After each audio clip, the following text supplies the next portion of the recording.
எல்லாருக்கும் வணக்கம். நம்ம அழகே அழகு சீரியலில் நம்ம அழகுமதிக்கு கவர்மெண்ட் வேலை கிடைச்சிருக்கு. ஆனால் வீட்டில் பெரிய சண்டையே நடக்குது. கவர்மெண்ட் வேலை கிடைச்சா நீ போகலாம் அப்படின்னு ராகவன் நம்ம அழகுமதிக்கு பர்மிஷனே கொடுத்தாரு. ஆனால் இப்போ ஏன் போக வேண்டாம் அப்படின்னு எல்லாரும் குதின்னு குதிக்கிறாங்க. தெரிஞ்சுக்கிறதுக்கு முன்னாடி இந்த வீடியோக்கு ஒரு லைக் போட்டுக்கோங்க. ஸோ பார்த்தீங்கன்னா நம்ம அழகுமதி இந்த வேலை போனால் இதை விட உனக்கு பெருசாக ஏதோ ஒன்று காத்துக்கிட்டு இருக்கு, அதுக்காக தான் இது உன்னை விட்டு போயிருக்குன்னு நினச்சிக்கோ அப்படின்னு ரேவதி சொன்னது ஞாபகம் வருது. கண்ணை தொடச்சிக்கிட்டே நம்ம அழகுமதி ரூமில் உட்காந்துருக்கும் போது தங்கராஜ் மாமா நம்மளை தான் மறுபடியும் மதி கூட குடும்பம் நடத்தலாம் அப்படின்னு அன்பாக பேசிப்பாரு அப்படின்னு சொன்னாரே. மதிக்கிட்ட இப்போ போனால் நேற்று மாதிரி தள்ளி விட்டுற மாட்டாளே. வலிக்குதே, ஏற்கனவே இந்த வழியே இன்னும் போகலை, இன்னைக்கு மறுபடியும் அவகிட்ட போகலாமா, இன்னைக்கு பௌர்ணமி வேற நல்ல நாள்னு சொன்னாரே அப்படின்னு நம்ம மதிக்கிட்ட சுரேஷ் பக்கத்தில் வராரு. ஆனால் நம்ம அழகுமதி கண்ணில் கண்ணீரை பார்த்த உடனே மாமா சொன்னாரேன்னு இன்றைக்கும் போய் அடி வாங்கிட்டு வர வேண்டாம், நமக்கு வேலை போனப்போ எந்த அளவுக்கு நம்ம வருத்தத்தில் இருந்தோமோ அந்த மாதிரி தானே அவளும் இருந்திருப்பா, நம்ம மறுபடியும் தூண்டி விட வேண்டாம், அவள் அழுகையெல்லாம் அடங்கட்டும், இன்னொரு நாள் பார்த்துக்கலாம் அப்படின்னு சுரேஷ் அமைதியாக போய் ஒரு சைட் படுத்துக்கிறாரு. நம்ம அழகுமதி சுரேஷ் வர்றதை அப்படியே பார்த்துக்கிட்டே இருந்துட்டு அவங்களும் இன்னொரு பக்கம் திரும்பி படுத்துக்கிறாங்க. அடுத்த நாள் பார்த்திங்கன்னா வழக்கம் போல் இன்னைக்கு பேகை மாட்டிட்டு போகிற வேலையெல்லாம் இல்லையே, போய் கிச்சனில் மலர் என்னென்ன செய்கிறாளோ அதில் பாதி வேலையை செய்ய அப்படின்னு இந்த ராஜலக்ஷ்மி சொல்லிக்கிட்டு இருக்கும்போது நம்ம அழகுமதி பேரில் ரெஜிஸ்டர் போஸ்ட் வருது. வேலைக்கு கிளம்பிக்கிட்டு இருந்த சுரேஷ் என்ன உன் பேருக்கு ரெஜிஸ்டர் போஸ்ட்லாம் வந்திருக்கு அப்படின்னு சொல்லிக்கிட்டே வெளியே வந்து நம்ம மதிக்கு அந்த ரெஜிஸ்டர் போஸ்ட்டை வாங்கி கொடுக்குறாரு. நம்ம அழகுமதி அதை பார்த்து படிச்சுக்கிட்டே நான் டிஎன்பிஎஸ்சி குரூப் 2 எக்ஸாம் எழுதியிருந்தேன், அதில் எனக்கு வேலை கிடைச்சிருக்கு அப்படின்னு ரொம்ப சந்தோஷமாக சொல்கிறாங்க. கவர்மெண்ட் வேலையா அப்படின்னு ராகவன் வாயை புழக்க ஆமாம் கவர்மெண்ட் வேலையே கிடைச்சிருக்கு அப்படின்னு நம்ம அழகுமதி ரெஜிஸ்டர் போஸ்ட்டை பிரித்து படித்து சந்தோஷமாக இருக்காங்க. அந்த நேரத்தில் சுரேஷ் என்ன வேலை எந்த ஊரில் கிடச்சிருக்கா அப்படின்னு கேட்க திருவள்ளூரில் கிடச்சிருக்கு, அங்கே இருக்க கவர்மெண்ட் காலேஜில் நான் ப்ரொஃபஸராக போக போகிறேன் அப்படின்னு நம்ம அழகுமதி சொல்கிறாங்க. என்ன திருவள்ளூரில் கிடச்சிருக்கா, இங்கேருந்து 30 கிலோமீட்ரு தெரியும்ல, போக வர்றதுக்கு 2 மணி நேரம் ஆகும், ஊரு விட்டு ஊர் தினம் போயிட்டு வரணும்னு நினச்சிக்கிட்டு இருக்கியா அப்படின்னு சுரேஷ் கேட்குறாரு. அதுக்கு என்ன, அதெல்லாம் போயிட்டு வந்துடுவேன், போய் மெட்ரோவில் ஏறினோம்னா அவங்க அந்த காலேஜ் வாசல்ல இறக்கி விட்டுற போகிறாங்க, கூட கொஞ்சம் இறங்கி நடக்க வேண்டியிருக்கும், அவ்வளோதானே, எனக்கு என்ன இது புதுசா, அதெல்லாம் போயிட்டு வந்துடுவேன் அப்படின்னு நம்ம அழகுமதி சொல்கிறாங்க.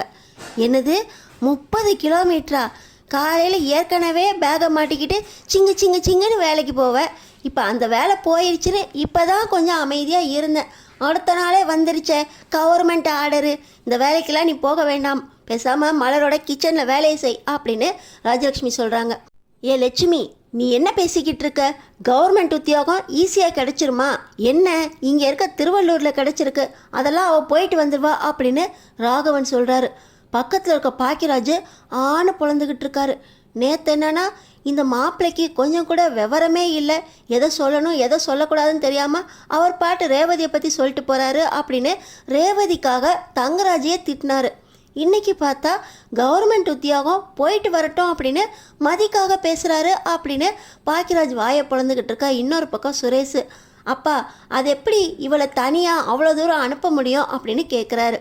என்னடா இந்த காலத்தில் பொண்ணுங்க பையன் எல்லாம் சும்மாவாக இருக்காங்க, எல்லோரும் வேலைக்கு போய்கிட்டு தான் இருக்காங்க, வீட்டில் சும்மாலாம் இருக்க முடியாது, அவள் வேலைக்கு போய் பழகுனவ, வேலை இல்லாமல் எப்படி இருக்க போகிறா, அதனால தான் கவர்மெண்ட் உத்தியோகம்னா போன்னு நேற்றே சொன்னேனே, கவர்மெண்ட் உத்தியோகமே கிடச்சிருக்கு, கிடைக்கிற கவர்மெண்ட் உத்தியோகத்தை எதுக்கு விடணும், நீ போயிட்டு வாமா அப்படின்னு இப்போ ராகவன் சொல்ல இன்னொரு பக்கம் சுரேஷுக்கு பக்குங்குது.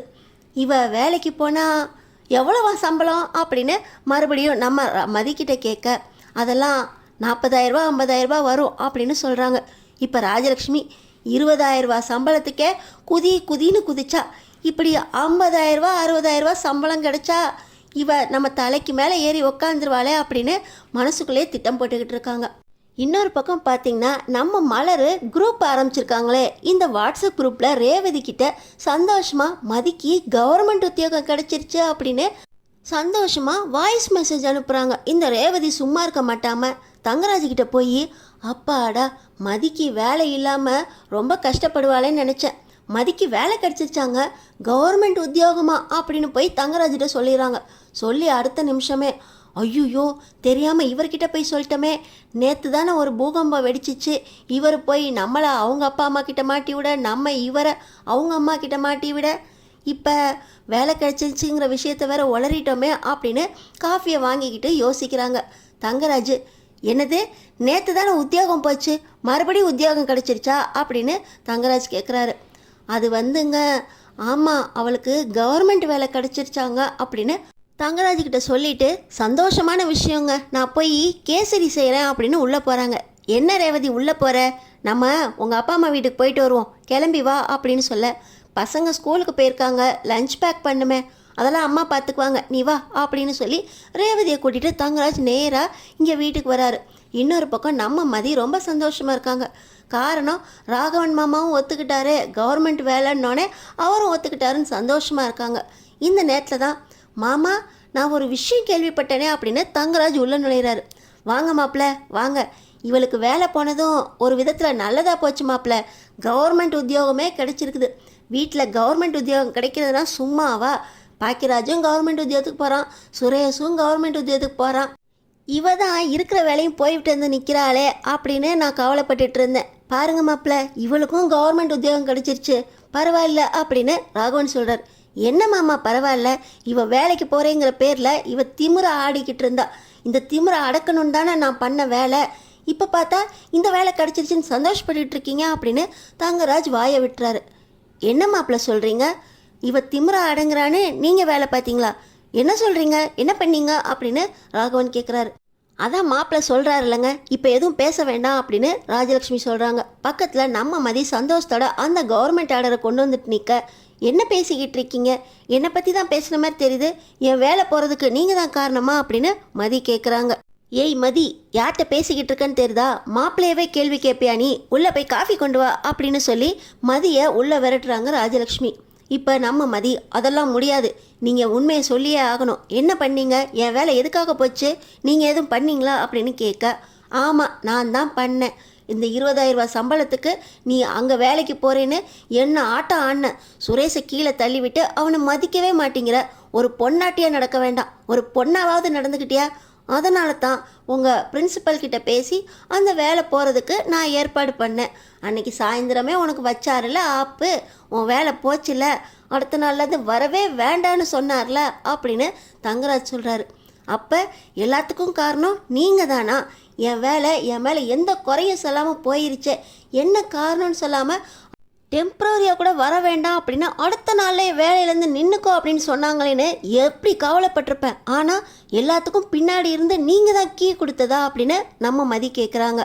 ஆமாம், இப்போ அதுக்கு என்ன, ஒரு பொண்டாட்டியா சுரேஷ்ட நீ அடங்கி நடந்தியா, ஒரு டீ கிளாஸ் எடுத்து வைக்கிறதுக்கு வீட்டில் எவ்வளோ சண்டை போட்டேன், போலீஸ் ஸ்டேஷனில் கொண்டு போய் என் மாமனார் மாமியாரை நிறுத்தினில, அதுக்கு தான் உன் கொட்டத்தை அடக்கணும்னு உன் வேலையை நிறுத்தினேன் அப்படின்னு தங்கராஜ் சொல்கிறாரு. இப்போ நம்ம ரேவதிக்கும் கோவம் வந்துடுது. என்னங்க சொல்கிறீங்க, மதியோட வேலை போகிறதுக்கு நீங்கள் தான் காரணமா அப்படின்னு கேட்க, ஆமாண்டி நான் தான் காரணம், இப்போ என்னங்கிற, தங்கராஜனா சும்மாவா, தங்கராஜ் சொன்னால் கேட்கணுன்னு அந்த கரஸ்பாண்டன்ட்கே தெரியுது, உங்கள் வீட்டில் இந்த பொண்ணுக்கு தெரிய மாட்டேங்குது, தெரிய வைக்கணும்ல, அதுக்கு தான் தங்கராஜ் இந்த வேலையை பார்த்தேன், இப்போ தெரியும்ல தங்கராஜ் யார் அப்படின்னு, இந்த வீட்டில் பொண்ணாக லட்சணமாக நடந்துக்கிட்டு மலர் மாதிரி மலர் கூட இருந்து வேலையை பாரு அப்படின்னு தங்கராஜ் சொல்கிறார்.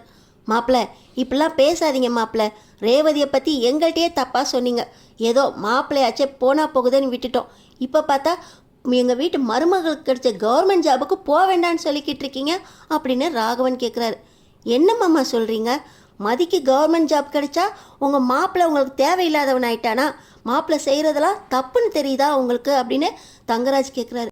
அது எப்படி மாப்பிள்ள நான் சொல்லுவேன், ஆனால் தேவையான நேரத்தில் கரெக்டாக பேசுகிற நீங்கள் இப்படி தேவையில்லாமல் இப்படி வேலையை கெடுக்கலாமா மாப்பிள்ள, அவளுக்கு கவர்மெண்ட் வேலை கிடச்சிருக்கு, கவர்மெண்ட் உத்தியோகம் மலரோட தம்பிக்கே கிடைக்கல, பாருங்க என் வீட்டு மருமகளுக்கு கிடைச்சிருக்கா, எல்லாம் இந்த வீட்டுக்கு வந்த ராசி, இந்த வீட்டோட உத்தியோக யோகம், இந்த வீட்டில் வேலைக்குன்னு போனால் கவர்மெண்ட் உத்தியோகத்துக்கு தான் மாப்பிள்ள போகணும், உங்களுக்கு தெரியாதா, கவர்மெண்ட் உத்தியோகம் கிடச்சிருக்கு, அதை எப்படி நான் விட்டு கொடுப்பேன், சும்மா இருங்க மாப்பிள்ள, மதி வேலைக்கு போகட்டும் அப்படின்னு சொல்கிறாங்க.